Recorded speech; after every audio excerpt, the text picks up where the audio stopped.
Hey guys, how you doing? It's good to see you today. I hope you've been having fun with all these shapes. Today we are going to learn how to take a couple shapes to make a bigger shape like we did yesterday. And then we're going to take that bigger shape and combine it with others to make pictures and other shapes. So I found this really cool resource that you can use online, and it'll help you make shapes without having the shapes on the table. So come on over and let me show you how this works. I'm going to pull this up. So this is my website, and on here you can see over here they have all these shapes right over here.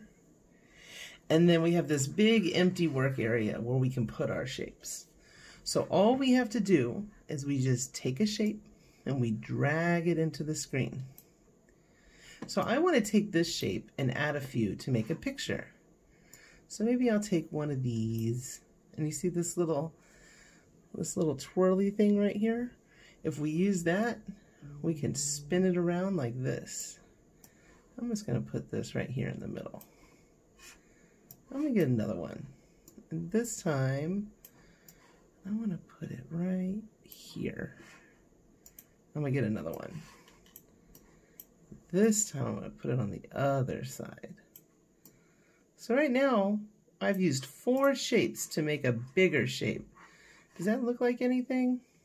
Not really. So let's see if I can make it look like something. I'm going to get one of these triangles and put it here. I'm going to get another one and stick it over here. Maybe a square at the top. And a triangle on top of that. Oh, maybe I'll use one of these. Put it right here. I'm going to get one more. I'm going to spin it around. And put it right there. Now does it look like something? Kind of looks like a rocket ship. So what I want you to see is how we use these little shapes and put them together to make one big shape.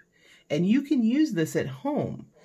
I've given your parents a link that they can go to, and you can play with your shapes online. And I think it would be awesome if you just spend a little bit of time building things out of your shapes.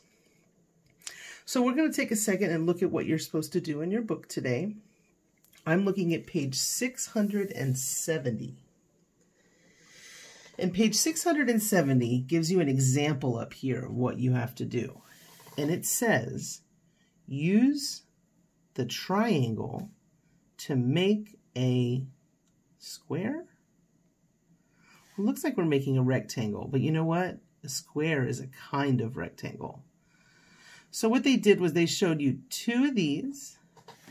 And now if you can imagine taking this triangle and flipping it upside down and putting it right on top of here, it would look something like this, with one triangle on top and one triangle on the bottom. So now we have a rectangle. And down here they show us, here's our rectangle that we just made. And there's a second one. So now we're going to combine 2 rectangles to make an even bigger shape. And that's our square. And all we're doing is taking this rectangle and putting it right on top of this one. So I can divide this in half to show my 2 rectangles. And I've got a square.